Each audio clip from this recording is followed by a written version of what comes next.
观众朋友大家好，欢迎收看1月19中昼新闻，我是麦尚莹。伫台南市安南区新寮的定安宫呢，昨暗廖境活动所发生这民众互炮啊弹着伤的意外。受伤的人是一个55岁的查甫人，伊的头壳哪像就是互这炮啊虎去甲弹着，送病院添2针，加在是无性命的危险。目前这消防局是要来调查这放烟火敢有违规。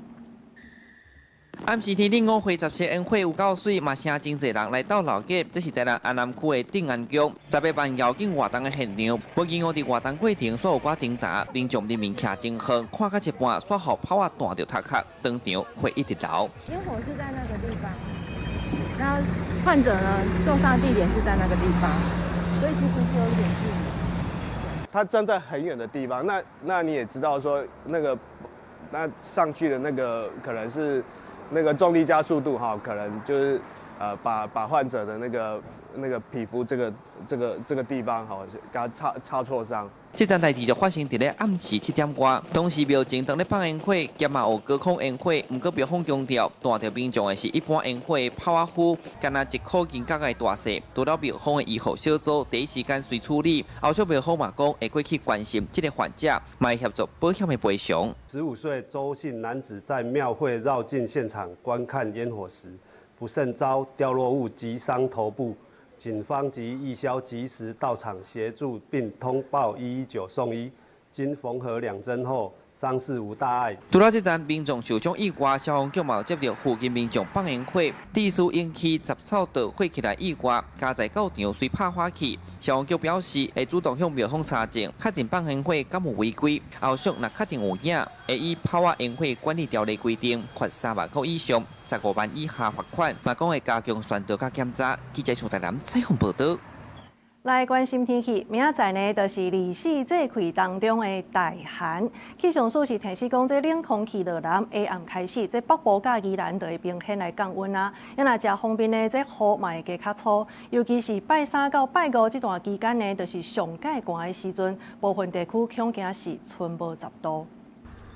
北部的云真高，空芳透小寡日头光是真舒适的天气。不过，刷落来要变天啊！气象署提醒，拜暗时开始受到强烈冷气团落南影响，温度会变低，加上东北季风增强，北部东半部和恒春半岛落雨的机会会增加，愈暗雨会愈大，半暝啊可能会闪大雨，而且雨会一路落到拜5。桃园以北甚至新竹以北地区，一直到 东北部地区，在未来的2到3天，降雨的情况是比较持续的。另外，强烈大陆冷气团落南，转台一路大降温，时间对拜2开始早暗低温，中南部以北和宜兰大约伫咧11度至14度。拜3到拜5是这波强烈大陆冷气团上强的时间。气象署提醒，到时北部、宜兰、广阔地区以及外岛，可能会出现8度至10度的低温。那中南部嘛真寒，低温伫11度至12度。尤其是礼拜3、礼拜4这2天，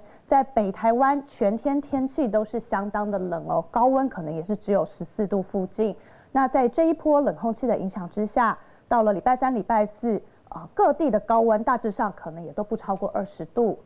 因为最近有到温度亚低，气象署提醒拜3、拜4天光北部、宜兰2000公尺以上，以及中部、花莲3000公尺以上的关山，都有机会落雪。气象署预估这波强烈冷气团爱到拜6才会减掉，提醒乡亲这阵爱穿雨小，避免减掉。记者台选林旭凯台北报道。 即马这台美关税呢是顺利超着15%，袂过贴关，而且呢，台湾阁是全世界头一个争取着232条款上优惠待遇的国家。行政院副院长陈丽君呢完成任务，今仔日透早6点是返来到台湾，那行政院长杜英泰也亲身去甲迎接。 在所有的跨部会大家的努力之下，我们今天走到这个关键的这一步路啊，所以尤其是我们每一次在前线谈判的时候，事实上总统院长都是无时差，在台湾 stand by， 我随时可以打电话回来请示来解决我们所有问题。所以所以是整个政府大家一起努力走到今天这一步。感谢政府做上强的后盾，这个谈判团队由郑丽君带领，由行政院经贸谈判办公室总谈判代表杨丁年等人共同参加。10时暗时去到美国，伫美东时间15完成总结会议，包括对顶关税降到15%，未搁再贴关，搁超出台湾模式，也就是台湾企业自主投资2500亿的美金，也搁有政府提供上悬2500亿美金的信用担保，进行供应链合作，正做是全球第一个摕到美国232条款上优惠待遇的国家。行政院长戴英泰肯定谈判团队讲出一支水开的红布朗，亲身来接机。当然，后续还会有辛苦的过程。那副院长跟杨振理政委谈判代表以及所有我们的谈判团队，会持续的以国家的利益、产业的利益、国人的健康跟粮食安全4大目标，完成所有总统跟国人所交付的责任。郑丽君讲，这个谈判证明台湾人的骨力、技术甲产业已经真做是世界关键的力量，有感受到世界看好台湾，需要台湾。规个谈判的过程1月20早起，行政院会正式说明。公司新闻听收玲、郑建光综合报道。这届这台美谈判呢，是讲这台湾的企业都要加投资美国2500亿的美金。外界就质疑讲，这台积电敢会变作是美积电的？经济部是来估算到2036年，其实呢，这台积电伫台湾这产能要是有8成，所以免惊互美国甲食去。台美关系确定，同时确定台湾半导体甲科技企业会阁新增加对美国投资2500亿美金，合代票7.9兆。进前几家团出台积电，阁再到美国，阁再起5座晶圆厂，烦恼的甲台积电拢乌甲空空。从今年呢是团出台积电2026年会伫南科甲嘉义，阁再投资4座先进封装厂。We will continue to invest in leading-edge and advanced packaging facilities in Taiwan over the next few years. 董事长韦铁嘉也伫发说会强调，因为产能真严，会斗阵来加大台湾甲美国厂的投资。台积电正伫台湾总共启用5个先进封装厂，伫进行的也有军创南区厂房改建封装厂，甲嘉义园区1期的2座。将来有希望阁再加入嘉义园区2期先进封装厂2座，甲南区3期2座。因为目前先进封装厂的产能，就是尤其是 CoWoS 的产能，是完全处在一个供不应求的状况。实际上，为了解决这个问题，台积电还将部分的产能，然后外包给细品去进行封装。台积电讲，建厂资讯以公开资讯为主，经济部也发文强调，根据布局规划，到2036年时，台积电伫台湾的产能将会比率有80%，美国呢占大约20%，宣布台积电的变做美积电的记录。行政院强调，台湾是头一个争取到232条款半导体甲衍生品关税上优惠待遇国家，那韩国媒体真关心，专家也分析，南韩的感觉真大压力。但是其实真正的着眼点是应该讲说，无论是南韩或者是台湾，为了争取比较好的税率，我们要付出怎么样的一个代价？另外，美国这个法院可能伫20对关税政策合法性来做裁决。毕竟是讲，一旦现行关税被推翻，会随来启动10%的临时关税，并且继续来研究是不是更加有法律恢复的更加远的路用行。记者综合报道。这咧要过年啊，所以诈骗的包裹呢嘛对咧愈来愈侪。有民众是收到通知呢，讲爱去便利店来领一卡1800外块的包裹，加在这店员呢是真成功。讲这个厂商名看起来怪怪，有可能就是诈骗，加在这个民众才无好骗去。如果真的有异常，就不要拿。今日有民众到超商领包裹，明测店员发现包裹有各样，当下随提醒民众，确定敢是家己所买的包裹，免得受骗。最近诈骗包裹愈来愈多，有网友发文指出，当日收到取回通知，原先要到超商领包裹，好加在互店员阻止，若无1888块就安尼飞走。实际问其他领包裹的民众，也真正有不少人受骗。电脑店领货，然后后面发现他根本没有买那个东西。然后就好像也是被骗了几千块，然后我妈就超生气，我就付钱了，然后结果那里面不是我订的。诈骗包裹抢讲，唔但爱提高价格，也有网友整理出诈骗包裹厂商的黑名单，也有超商店员传授辨识诈骗包裹的方法。奇奇怪怪的名字，那个就真的要注意了。而且又看到客人一脸茫然，我们就会稍微温馨的提醒一下说：“你最近有网购吗？如果真的没有印象，你就干脆不要领，把它退回去。”一旦拄到诈骗包裹，超商业者也提供申诉平台，像 7-11安心处申诉平台专家放心处，将其包裹退回申请平台，加莱尔富也有诈骗案件申诉平台，经过申请确认了后，就会退钱给消费者。像已经演进到包含像物流、报关行，然后甚至是快递，都是一条龙的诈骗。一旦被这个抓到，比如说有这个有报关行。相关的可能被这个检警调抓到之后，他关起来，他就换另外一间报关行。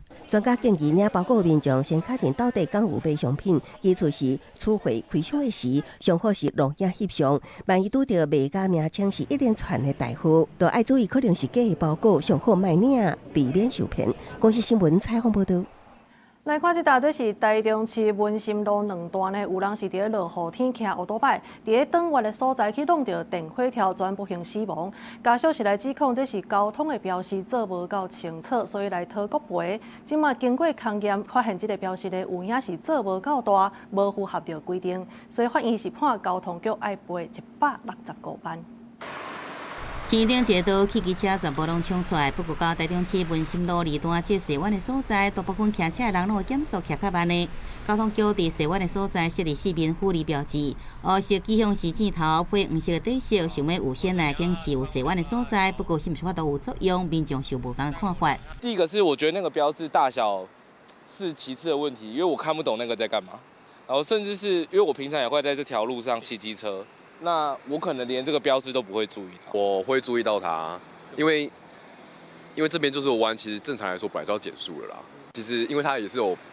亮亮的，所以还是看得到啦。2023年10月26岁姓王骑车的人骑到这路段，敢若因为落雨落骨，失去控制，冲出车道，弄到路边的电火条啊死亡。所以家属认为这个所在是可以造成事故西湾的路段，市府设立标志无明确，甚至乎树叶啊砸掉咧，所以提出国家赔偿434万外。台中地院勘验发现，护理标志依照规定应该设置长90公分、宽75公分大型的寸树，不过实际上长宽只有74到60公分，属公共设施管理疏失，最近判决交通局爱赔偿165万外，障碍意外使上诉。该处尾弯道，交通局已设置相关标志标线，提醒用路人注意。本案已进入司法程序，交通局将在研究目前相关客观事证，研议后续处理方式。台中市府讲已经加强伫文心路2段西湾的这所在设置标志标线，提醒用路人注意。由这个案件已经进入司法的程序，会搁再研究即阵相关客观的事情，研议后续处理的方式。记者综合报道。国际上交通的意外来看，这西班牙南部呢是发生2台火车相撞，结果败马的意外。目前上无是21个人死亡，100多人受伤。部分车厢是对这铁基路边冰落4公尺深的山坪，互救援行动更较困难。发生意外的列车，其中一节车厢的乘客翕到这个画面，即阵内底敢来当客紧急照明，已经有一位工作人员进入车厢安搭并且协助。一位乘客表示，代志发生的时，火车害甲真厉害，大家拢真惊吓。加在甲家己同一节车厢内底乘客拢平安，对外口发生啥物代志并无清楚。西班牙南部18发生2架火车相撞的事故，并且造成重大的死伤。对外口看入去，救援人员爬到上顶面，想要进入车厢内底。后壁这节车厢出甲真严重，有一个旅客对已经喙齿的虫仔爬出来。后壁几扇车窗会当看到救援人员用手电啊照光协助接应。Many of the passengers were trapped inside after the accident. They had to break their way out of the trains using those emergency hammers by smashing the windows. It's been a very difficult job for the firefighters and the emergency workers to get into the area. It's a very narrow area. The road is difficult to access, and they have been working methodically to try to get people out of that mangled wreckage. 根据西班牙铁路基础设施管理公司的讲法，一架对马达加开往马德里的列车伫阿达姆斯附近败马，冲到对面的铁基路，甲当日驶过来另外一架火车相撞，致使对面的火车也败马。医疗甲消防人员赶到现场抢救，有一寡乘客已经救袂回来。安达罗西亚驻地区紧急事务官员宋祖表示，部分车厢冰落去大约4公尺深的夹，增加救援的难度。交通部长朴文潮表示，意外发生伫铁基路的第3段，而且这段铁基路才拄全面翻新，肇事的第1列火车是新车型。这个事故非常的奇怪，当在深入调查当中。公司新闻黄文玲编译。再来看这伊朗官方是来承认，这场反政府抗议呢，已经造成超过5000人死亡，而且佫暗示会来处决这部分抗议人士。有人权团体是统计讲，这场抗议是上无造成3300个人死亡，而且官方佫掠走24000人，这是对1979年以来呢上界严重的动乱。一间银行若像互抗议者放火，伊朗抗议期间，金融机构定正做是攻击目标，反映民众对银行体系真不满。总统裴泽斯基按18警告，任何无公正的侵略，拢会引起德黑兰严厉的回应。任何对最高领袖的攻击，拢等于是对国家发动全面战争。司法部门发言人贾汉吉尔东港也伫记者会表示，确认系列的行为已经互人认定是甲真主作对，这是伊斯兰刑法当中上严厉的罪行之一，暗示可能处决暴动当中互人掠起来的人。这个表态主要针对美国总统川普17接受媒体专访的时阵表示，伊朗应该爱找找新的领导人啊，也捌真侪届威胁讲，若准示威人士伫咧街仔头互人处决的话，就会介入。ما رئیس جمهور آمریکا رو مجرم می‌دانیم، هم به خاطر تلفات، هم به خاطر خسارات، هم به خاطر تهمتی که به ملت ایران زد. 一个伊朗地方官员表示，全国性的抗议上无已经5000个人死亡，其中差不多500个人是安全人员。这波示威行动因为顶礼拜暴力镇压小可长河，总部伫美国的人权行动者新闻通讯社17表示，死亡人数超过3300个人，经过查核是有超过24000个人被掠起来。顶个月，德黑兰因为经济严重衰退，互民众不满的情绪转做是政治性抗争，而且拖起到全国，各阶层拢强烈要求结束新权统治。公司新闻黄文玲编译。在美国总统川普想要摕到格陵兰的，这意思是看现现，所以欧洲呢真侪国家其实拢真反对。也毋过其实川普呢伊是无遐好剃头的，所以伊宣布伫咧半冬内呢要针对这欧洲8个国家来加扣25%的关税，直直到伊顺利把这格陵兰买落来。美国总统川普透过家己的真实社群宣布，2月7日起，会对来自丹麦、挪威、瑞典、法国、德国、荷兰、芬兰甲英国等8国支持格陵兰国家的商品加扣10%的进口关税。佮会伫6月7日起提悬到25%，一直到美国甲格陵兰岛达成购买协议为止。丹麦甲格陵兰领袖参民众拢坚持反对卖格陵兰。17日，格陵兰首都诺克甲丹麦首都哥本哈根等所在举行大规模示威抗争，支持人民自决，大声喊唔通吸格陵兰。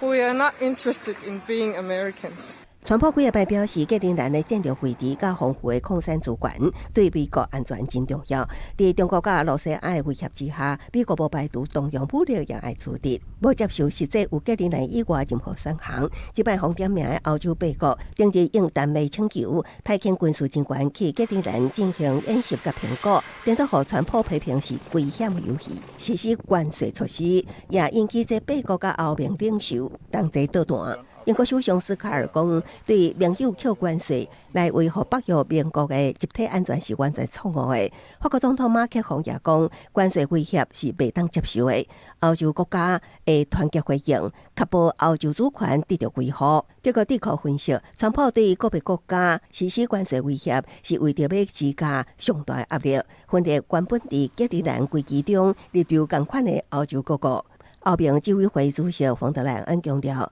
个别关税打击，拢会互看作是对欧盟单一市场的攻击。佮会伫18下昼召开大赛级紧急会议，讨论报复清单。公司新闻是会长编译。好，看到这川普这么大动作，这欧盟呢为着要来对抗伊的关税威胁，所以甲南美洲南方共同市场来签一个自由贸易协定，要来设一个人口7亿、占全世界2成 GDP 的新的自由贸易区。We are creating the largest free trade zone in the world. We choose fair trade over tariffs. 欧盟甲南美洲南方共同市场经过25年的自由贸易谈判，17伫巴拉圭正式签署。未来欧盟会对于南美洲牛肉、禽肉糖、甲乙醇等农产品开放更较侪进口配额。南美洲27国是会降低对欧洲汽车、机械、化工产品、甲金融服务的贸易障碍。也毋过欧盟甲南美洲的自贸协定伫欧洲内部争议真大，虽然内容加入环境条文，也毋过有外方批评监督力度不足。环团更加烦恼，组长亚马逊河南的草树啊，农民更加烦恼，连价格无符合人道标准的南美洲产品，冲击本地农业，连日抗议。Der Preisdruck ist jetzt schon auf den Betrieben sehr, sehr hoch. Jedes Jahr müssen in Deutschland ungefähr 2.600. 也毋过对欧盟来讲，这是对抗美国日渐强硬的关税威胁，必要的战略选择以重建更较有韧性的全球供应链，这对欧洲的工业甲服务业也有帮助，保证协议有待欧洲议会甲南美各国国会表决通过。全球伫川普关税压力之下，贸易渐渐走向多极化。伫这前一日，加拿大总理卡尼伫中国也达成重大关税协议，温存49000台中国电动车进口税为100%减到6.1%，来换加拿大的龙虾、毛蟹、和人豆甲瓜菜籽等农产品进口税率也减到15%。公司新闻徐慧中编译。继续等来看，这去年台湾一届这药检事件，也佮有加上这中国鱼产呢是用俗价销去到美国，互咱的这五桂鱼也就是南洋台也是拢无抵销。即马鱼仔呢已经愈饲愈大只，成本也愈来愈悬，所以家己关的渔民是希望政府会当出面来帮助处理这卖袂出去的鱼仔。窟窿内底台湾钓食着渔民放的饲料。入地这鱼仔因为关税影响外销订单，加上国内需求无济，渔民表示，交传统市场的价销一斤大约是25块，不过目前养殖的成本已经到28块，因负担的成本是愈来愈重。新一般咧了话27出头块尔，啊，若外销话10外块来咧了，新伊都当啊无行情去啊。大家拢咧报啊，报台湾钓卖袂出去啊，哦，啊问题是因伫菜市仔咧卖，同款贵33啊，嘛无力啊，那。当你末端市场没有降价的时候，你整个内需市场就会疲乏嘛。渔民表示，关税影响到台湾钓的出口，这3个月来，市面上鱼仔拢摊得卖袂出去，互原本时间到爱掠的鱼仔，只会当放伫窟窿内底继续饲。不过即马是愈饲愈大尾，毋但成本增加，而且加工厂时间嘛无要收，渔民是真无奈，希望政府会当来斗相共。啊，即马就是以国外的市场规拢冻掉的掠，国内拢要细尾，啊你细尾，啊你这大尾要安怎？所以这起来拢2-3斤，啊即马搁愈来愈饲愈大尾，啊愈困难销呀。卖袂行，安尼要安那？那我们如何去赶快去把它去化掉，把这些大尾的去化掉？那反而是可能是必须要赶快第一时间赶快去着手把它处理掉的一个事情。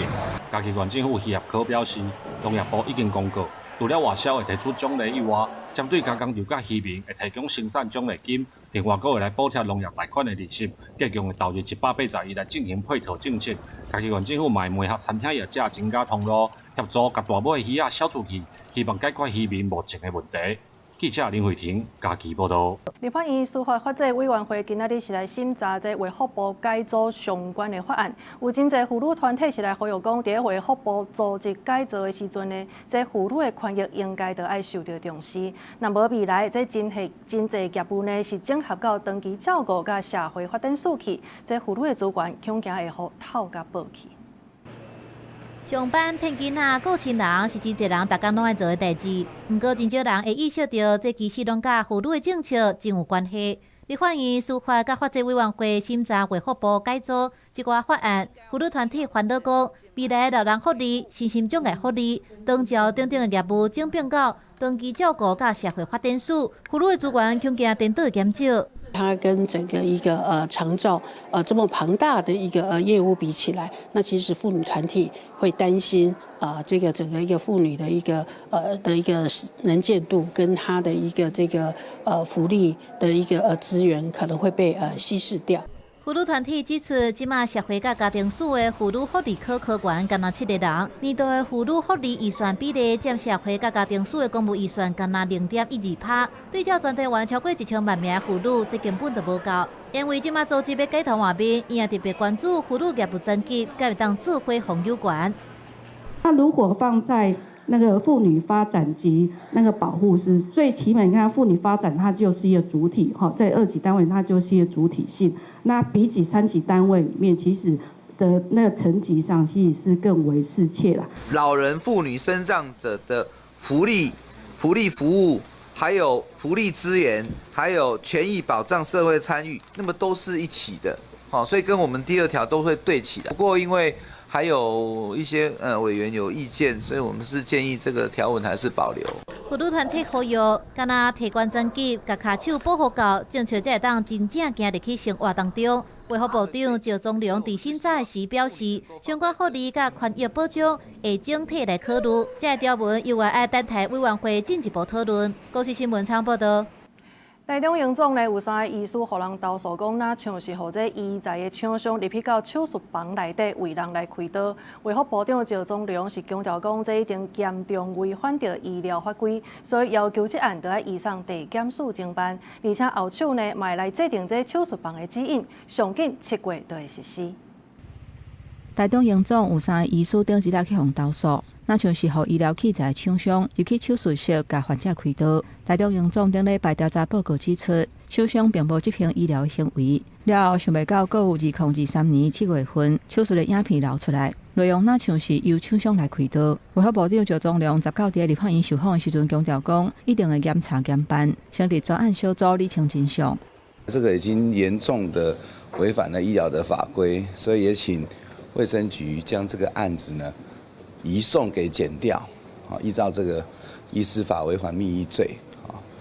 那至于呢这个整个内部的调查，我们也会组成一个专案小组重新检视。赵宗良表示，虽然会定出手术室的指引等等的配套，嘛会纳入病院评鉴的项目，确保病人的安全。台湾病院协会副理事长朱一宏表示乐观其成，因为即马达文西机器、手骨等等高科技的医疗机器愈来愈普及。厂商入去开刀房到安装或者是校正等等有伊的必要性，因过拢是病院家己来规定，并无统一。不过协助的范围甲实际医疗行为都要划清界线，而且来协助的人袂当加做主要负责开刀的人。有一些器械可能需要在开刀的时候临时才组装。或是有一些，比如说他在植入之前有一些特殊的角度，医师如果在还不是很熟练的时候，确实是有赖厂商这边做一些协助。赵宗良指出，相关的指引已经请医术师就专家来讨论，希望7月进行实施。台中市卫生局表示，这个案件已经启动调查，涉及密医相关的情形，已经在1月7日移送司法机关来侦办。若医师容留非医师人员执行医疗业务，将依医师法第28之4条，最高可处50万元以下罚款。卫生局强调讲，厂商入去手术室，敢若限制机器使用的资讯，禁止任何接触病人或者是代替执行医疗程序的行为。那3个涉案的医师，目前暂停手术的业务，其中2个人袂使兼主管的职务。记者综合报道。即马为着要来扩大这无人机载具的开发，立法院财政委员会呢是来开公听会，因为这无人机是真需要飞行测试，所以专家呢希望讲这个法规会当放灵，结合着民间的力量，让无人机产业会当扩大发展。无人载具产业应用愈来愈多元，无论是农业监测、物流运输到军事，都因看到对无人机的需求，为扩大国内对无人载具的需求甲用途开发。日前财委会19举行公听会，听产业甲专家意见。业者没有办法在国内进行足够时间的飞行测试，那这个飞测的时间可能还要排才能够排得出来，要松绑或者是要划定特地的区域来供这个无人机操作跟这个测试。无人机的技术的快速的迭代跟回收厂的一个周期的一个矛盾如何来解决呢？改变了本来的一些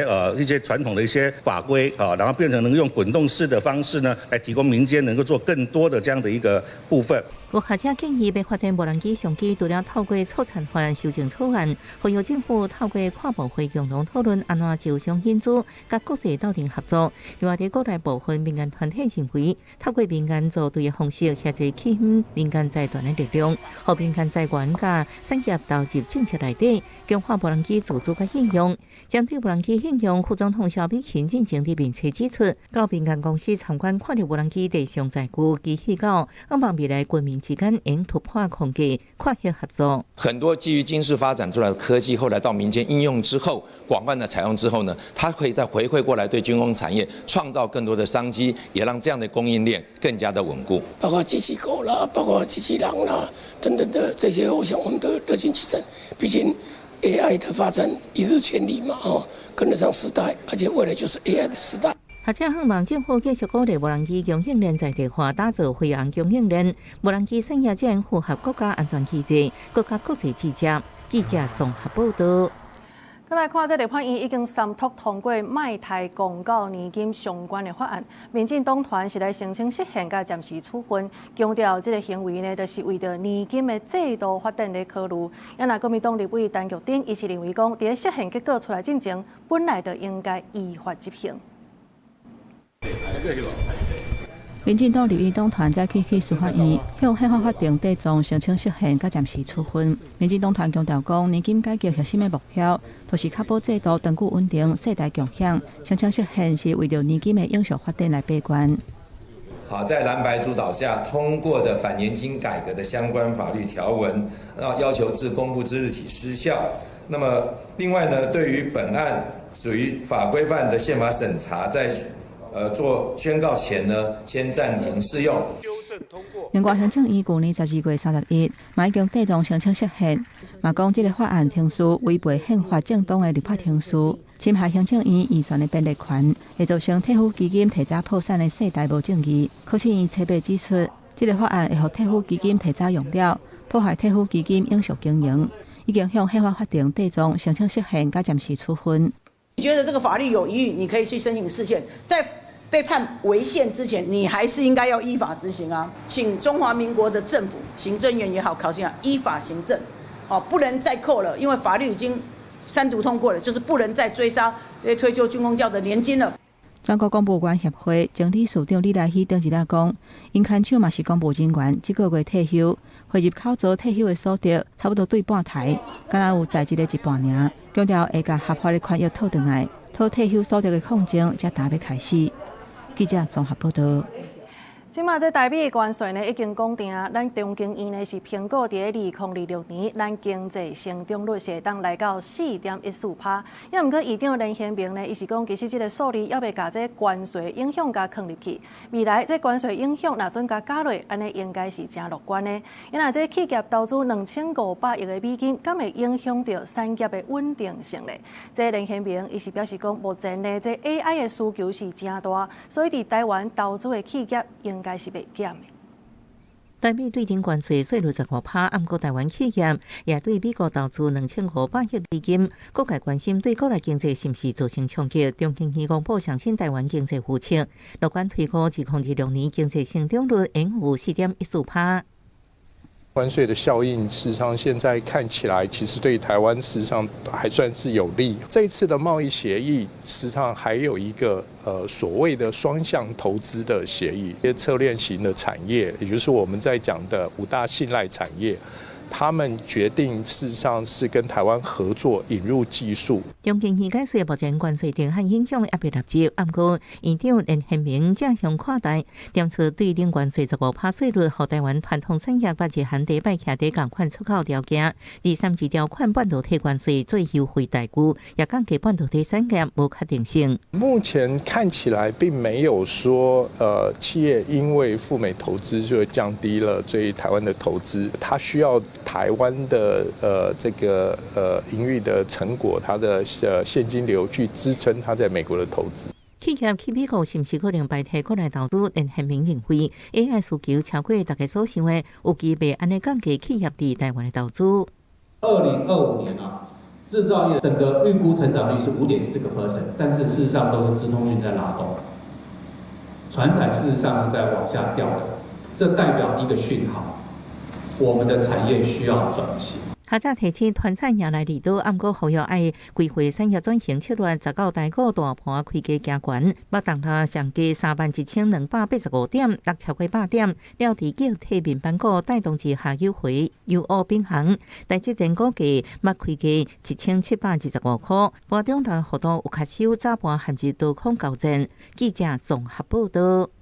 咱国内司法去年是因为使用这科技监控，所以案件呢是增加超过500件。不过，即马煞传出这监控卡手无够的问题。司法院是回应讲，这是为着避免调度的困扰，所以才会先发函来提醒各法院行政单位。涉嫌地下火堆的800岁冠负责人郭铁炳，伫交保期间，几多遍挖军机场加海华线，即马又搁被羁押。共款被撤销交保的，也有几多遍挖军期间的远东航空董事长张光伟，搁再被裁定收押。因若被告行踪会当被掌握，是因为有电子卡条，尤其是伫重大经济要犯将问题起步监督了，这种防盗设备的使用率增加真多。也过科技监控设备即马传讲数量无啥够，法官被要求伫咧做科技监控裁定之前，要先确定数量。是为避免法院实务运作及当事人因为等待设备调度的困扰，本院应发函提醒各法院科技设备监控业务案件有所增加的趋势，提醒法院行政端适时来做因应。包括相关的这个电子脚环或手环也好，的确是有吃紧的状况，但是114年运作的结果还是足以因应。我们预计在15年现在已经紧急的采购，那16年我们会增加相关的这个设备部分的需求量。根据官方的资料，科技中心成立迄年，法院无用到检方用2件，过来就一年增加，113年是48件加49件，不过114年变做法院323件，检察机关191件，敢若是法院使用监控设备就比前年加6.7倍。府长蔡美法务部讲，去年科技监控设备运用数量无啥够，会争取更较侪设备来采买。因若科技案件大量增加，科技业务也增加更较侪专职人员。确认设备足够之后才下可控，其实这确实是有一点影响到法官的判断，没错。因为法官的判断其实还是得回到说，这个本案到底有没有这个逃亡之余，那他是不是有需要可控设备的这些谨慎的一些考虑。司法资源无够，虽然民间的司改会无反对强化运用，不过防盗设备的数量就要有够，唔当好法院甲检察机关要使用的时阵，才发现数量无够。记者综合报道。去年花莲这八大案溪崩山河做大水，是造成19个人死亡，5个人失联去。其中这光复乡佛祖街呢灾情是上界严重的。大家应该还阁会记得迄个6岁的查某囡仔受困2天了后，真幸运，互特殊队甲伊救出来。今仔日拄好是119消防节，这特殊队员呢是上台领奖。也拿这个6岁查某囡仔小姨来到现场献花甲感恩。亲手写的卡片表达查某囡仔小琪对救灾英雄的感谢，也祝因新年快乐。专工对花莲来到屏东的小琪甲伊的老母，趁特殊人员上台颁奖的时献花说多谢。代志已经发生几个月啊，家属也是真感谢来支援的屏东搜救队。谢谢哥哥。我讲一讲，我会哭这样的。对啊，就是人谢谢他们啊，比较好一点，就还是会怕台风什么水都还是会怕。去年9月23，花莲马太阳溪崩山湖1楼造成重大灾情，苏当时真侪客家拢淹去。光复乡一个查某囡仔小琪失联2天，去支援的屏东搜救队因救援的接近范围，就伫小琪伫的区域，搜救人员真紧就到位，却因为土沙淹水，水位涨到厝顶，想要挖紧，却找无要对倒位入去，因无放弃，透过空气机确认建物的状况，破坏厝顶，找到互亲人送去管的所在避难的小琪，搜救人员透过河流过头埋，把小琪抱来，甲救出来。没有什么特别心，就想赶快把他带出去这样，也是我们大家一起帮忙的啦，他刚好是我。专程甲小琪抱来，搜救人员也得到小琪伊送的红仔礼物。去年屏东搜救队即将伫花莲救出64位受困的民众。为着感谢这个消防人员因辛苦救灾救难，屏东县也伫消防节表扬职业的消防、技巧人员，也有灾害防救团体，感谢因伟大的奉献。都市新闻采访报道。目前这全台湾呢，已经有20个县市是宣布这营养午餐会当食免钱，敢若剩新北市甲嘉义市无对尔尔。那新北市长侯友宜伊是希望讲这中央会当来提出统一的政策。另外，这教育部长呢，陈英尧伊是表示讲，这营养午餐其实是地方政府的权责，会来尊重各县市的选择。全国各中国小164万的学生会使用营养午餐了解台湾的在地食材。农业部用奖励金鼓励学校使用有产销履历、有机等等3种1Q， 也就是3个标章一个 QR code 认证的国产农产品。自2016年进前无90%，这几档已经超过98%。不过未来营养午餐是地方政府免费提供的，敢会减少使用成本较悬的3种1Q 的食材呢？教育部长陈英尧就讲，22个县市会依持。可是你怎么能够保证它能够落实到彰 Q 食材的适用？我们所理解，22地方县市都已经把3张1Q 这一个放在年度的一个编列在年度的预算里边。教育部长陈英尧透早到立法院教文委员会报告，民众党立委刘思斌就指出，6都餐费上悬是到70块，上低敢若38块，伊烦恼地方的差距伤大。部长就讲，这个计数是受到物价指数、学校规模足侪因素影响。国民党立委万美玲建议，学校中斗长要是应该由中央统一来做。真的是应该中央做，而不是地方按照各县市的财政的状况不同，有的可能吃得好一点，有的可能吃得差一点，有的这个经费高，有的经费低，我觉得这样是不对的。我们一定会订定一个规准，包含未来各地方县市政府在推动营养午餐的许多的那个检核指标。那有可能会因为各个县市他们在排这个所谓的全面的免费营养午餐这件事情，去挤压到其他的教育的经费，那这是我们不乐见的哦。新北市长侯友宜嘛呼吁，应该是中央统一。陈英尧表示，目前要是地方的权责，也若前台北市长郭文哲批评营养午餐免钱的政策是咧骗选票。陈英尧嘛表示，家己无认为是咧骗选票，强调这是地方自治的事工。教育部注心的是营养午餐才会安全甲卫生。公视新闻林静梅、沈志明台北报道。在这日常生活当中，加减拢会拄到一寡困难，也是讲一个压力。若准及时是有人发现提供帮助，安尼会当避免自杀的悲剧。台北市立联合病院尚德院区呢是结合着双北2000间西药房，推出关怀的计划，希望透过这药师的关心，甲这专线的电话来协助降低自杀的几率。你最近感觉有点累，需不需要我的帮忙呢？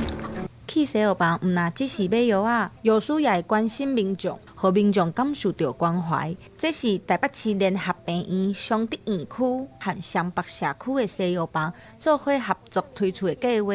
透过关心，希望降低自杀的比率。病院表示，因平常时伫病院观察到，有真侪民众生活中有压力。煞唔知要安怎排解。在临床的一个实务上，我们会看到很多承受心理压力的民众，其实他们不知道该如何向谁求助，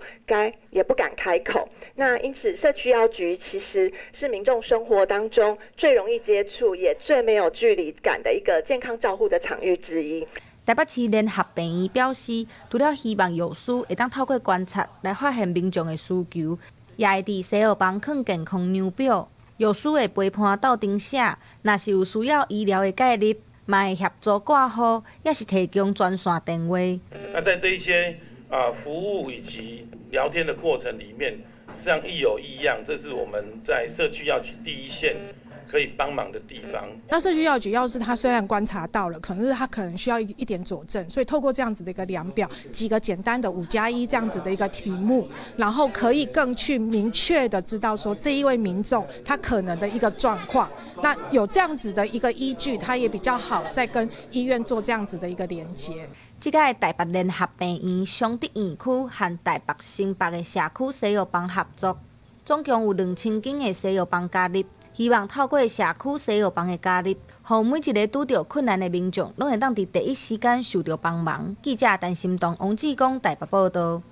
世界的操路街来看这 F1 赛车呢，76档以来是干那5位女性的赛车手。即马为着要打破这性别的意象，英国的赛车界是开始来开课，自身培育新一代的这个女性的赛车手。即马15岁，伫英国北威尼斯出世的佩克，伊驶一只有插 More Than Equal 超越平等漂移的赛车。真有自信伫西班牙巴塞隆纳加泰隆尼亚赛道来驾车，为着要愈来愈进步，大概常常练习45分钟，都爱进行一个月技术讨论。佩克6岁就开始驶卡丁车，即马进入4级方程式赛车的轨道。伊是拼性命，想要拼入去 F1 1级方程式赛车。It's quite sad because there's no one to really look up to. You know, I know the only point scorer was Leila Lombardo. She was quite impressive in the sport. F1 赛车全球的买将对2018年成长63%，来到8亿2700万，是上受欢迎的体育比赛。伊也是体育界真少数的混合性别比赛之一。不过过去76年以来，敢若5位女车手伫 F1 赛车场拼出名声。The More Than Equal's mission is to try and find and develop the first female F1 champion. A bold statement given that fewer people have won the championship than have been in space. 为着拍破 F1 赛车场的性别阻碍，超越平等针对查某囡仔开专门的赛车手发展计划，针对查甫甲查某伫生理、心理甲技术面对的差别进行无共款的训练。然后最近因为影音平台 Netflix 有一出 F1 驾车求生的纪录片真情，这也互真侪少女嘛想要去驶卡丁车。But I watch Formula One quite often, and so like I kind of know how to get around the track. Don't be shy to do it. Just be brave and have fun. 公司新闻王慧文报道。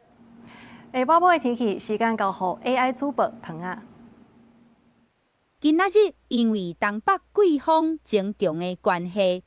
桃园以北甲台湾东北部地区会有局部短暂雨。北部、东部、东南部地区甲恒春半岛会有零散的短暂雨，其他的所在甲偏雨。金门、马祖是多云到好天。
以上就是这则中岛新闻，感谢你的收看。明仔载同一个时间，咱再相会。